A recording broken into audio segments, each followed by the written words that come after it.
O caso Colombo. Pesquisado a princípio pelo já extinto GPUC, antigo grupo de estudos e pesquisas ufológicas de Curitiba, o caso Colombo foi divulgado inicialmente pelo site GPUC Online, que mais tarde se fundiria com o CIPEX, Centro de Investigações e Pesquisas Exobiológicas, transformando-se no CIPEX Online, antecedendo então ao Phenomenon Homepage, por conta de problemas emocionais enfrentados por uma das vítimas que protagonizaram o acontecimento. Este caso permanece em aberto. Foi realizado no dia 8 de maio de 1997 uma investigação no local da aparição de um suposto objeto de origem desconhecida, onde foi encontrada uma marca no solo de 1,50 m de comprimento por 7 centímetros de largura. A marca no solo seguia em linha reta por aproximadamente 1 metro, onde iniciava um leve desvio de alguns graus passando por baixo dos galhos de uma laranjeira, salvo que os galhos mais baixos da mesma estariam a aproximadamente 1,70 m do solo. E foram encontrados no local 2 irmãos, que seriam testemunhas visuais do que ocorrera no momento do surgimento da estranha marca no solo do quintal de sua casa naquele dia. Rafael, a principal testemunha, que na época em que ocorreu o fato tinha apenas 10 anos de idade, relatou que naquela data, 14 de maio de 1997, estava na varanda que fica bem de frente para o quintal de sua casa, brincando como de costume. Rafael e sua irmã, que estavam sozinhos em casa, aguardavam a chegada dos pais que teriam se ausentado por algumas horas naquele dia. E lá pelas 22 horas, percebeu um clarão vindo do quintal. Pensando ser os faróis do veículo de seus pais, foi até a borda da varanda para olhar. Mas o que ele viu era algo bem diferente de um veículo convencional terrestre. E passou a vislumbrar um objeto redondo com forte luminosidade de cor vermelha, com aproximadamente 10 centímetros de diâmetro.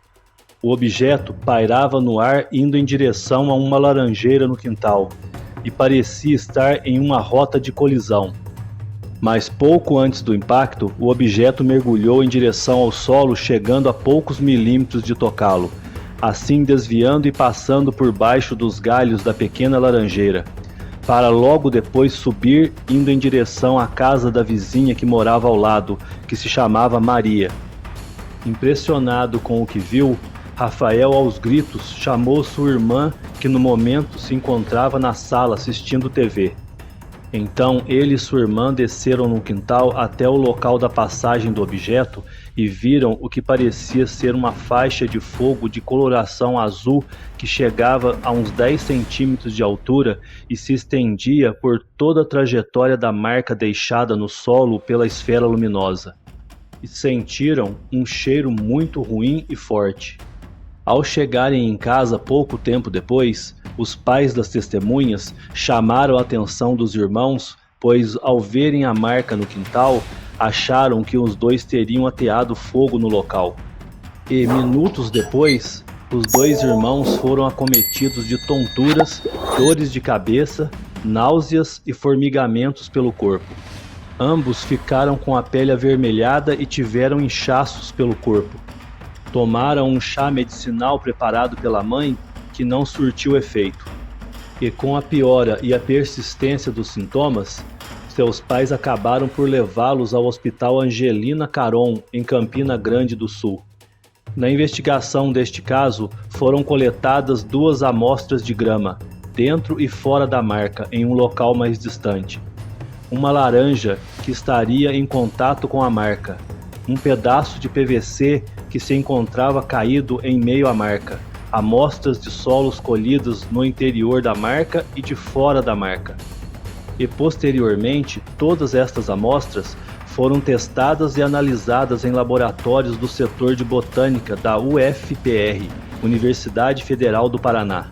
Em todas as amostras recolhidas no local, foram encontradas anomalias.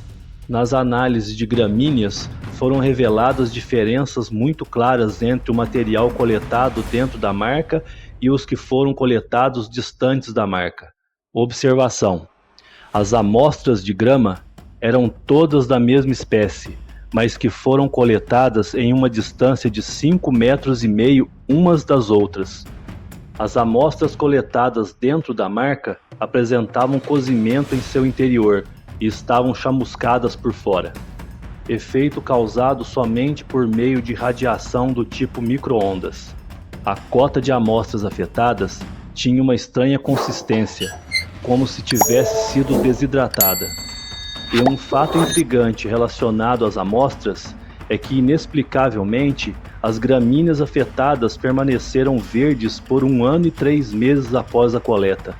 E para as análises laboratoriais nas amostras de gramíneas, foram feitas 7 lâminas permanentes para microscópio, utilizando 2 métodos diferentes para a confecção das mesmas.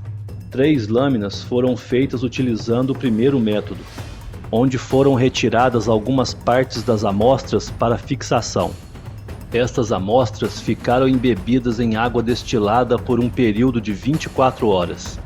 E então foram submetidas a uma solução de hipoclorito de sódio para despigmentação do material por um período de 24 horas. E posteriormente hidratado em água destilada por 3 horas, sendo depois desidratado em uma bateria crescente de solução alcoólica e, em seguida, mergulhado em solução álcool-xilol.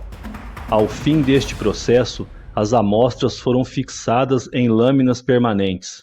Utilizando uma lupa com uma aproximação de 40 vezes e um microscópio óptico marca Nikon, as amostras foram analisadas. E foi constatado que todos os vasos condutores estavam perfeitos e sem deformidades. Mas nas regiões afetadas, pôde-se constatar que as células tinham uma coloração amarelo esverdeado.